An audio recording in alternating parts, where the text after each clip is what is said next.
现在你所看到的就是 NVIDIA 最新发布的 RTX 3050显卡。作为30系中的第8款 GPU 产品，它的定位主要是面向于主流的入门级显卡，毕竟价格是1899元起。而相较于其他厂商的双风扇设计，今天我们拿到的是为数不多的3风扇版本，七彩虹 RTX 3050 Ultra WOC。至于它究竟能不能在这个价位凭借不错的性能表现吸引到各位呢？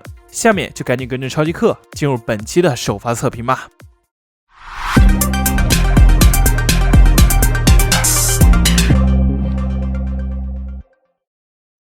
首先，我们还是从外观说起。虽然 RTX 3050面向的是入门级 1080p 分辨率，但可以明显的看到，七彩虹的 RTX 3050 Ultra WOC 依旧是毫不吝啬，采用了3风扇散热模组，整卡尺寸长310毫米，宽131.5毫米，厚56毫米，电源接口为双8 pin 供电，拥有3个 DP 和1个 HDMI 视频输出口。当然，七彩虹显卡独有的一键超频按钮，这块3050上也是依旧存在。至于核心规格 ，RTX 3050采用了3星8纳米制程工艺，基于 GA106 核心打造，拥有2560个 CUDA 核心，基础频率为 1.55 赫兹，加速频率为 1.78 赫兹，配备了位宽为128bit 的8GB GDDR6 显存，整卡功耗为130瓦，建议电源550瓦。而在性能方面，下面就正式进入大家最关心的游戏实测环节了。首先介绍一下本次的测试平台 ，CPU 为英特尔的 i5-12600K， 主板为华硕 B660M 电竞特工，内存为海盗船3200兆赫兹 16GB 马甲条，硬盘为 SN7501TB。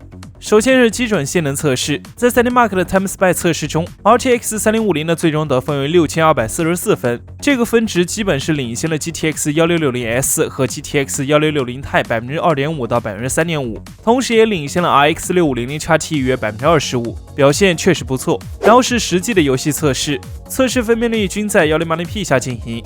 第一款游戏是刚刚登陆了 Steam 的3A 大作《战神4》，可以看到在原始特效下 ，RTX 3050的帧率来到了91帧，已经超过了 GTX 1650的48帧，领先幅度达到 89%， 表现相当不错。当然，这样的帧率也比 RX 6500XT 多了 40%。第二款游戏则是优化较好的《极限竞速：地平线5》。在开启高特效下 ，RTX 3050的平均帧率为96帧，已经超过了 GTX 1650的45帧，领先幅度几乎达到了100%。而对比 RX 6500XT 其也多出了27%。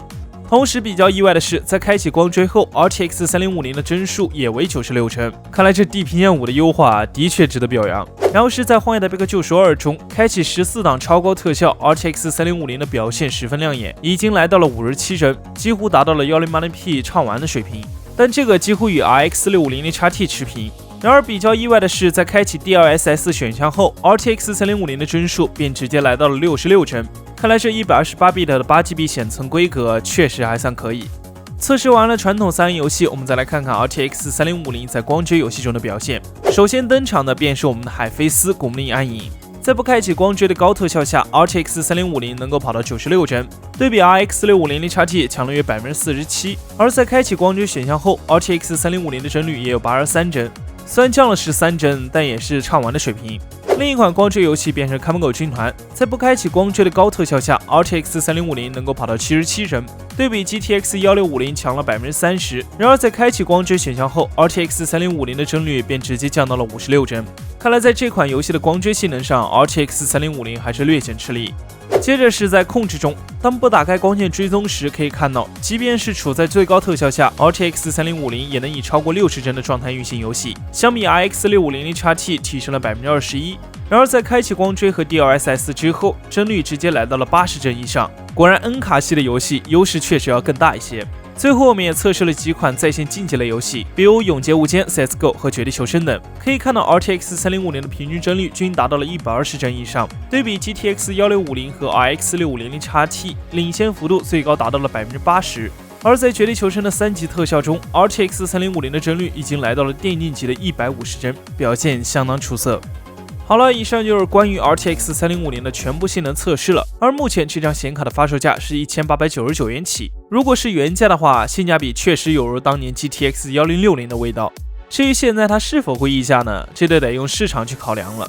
那么作为玩家的你，是否会考虑购买这张显卡呢？欢迎在评论区或弹幕上说出你的看法。那如果还想了解更多硬件相关的消息和科普知识，记得关注超级课。我是给强，我们下期再见。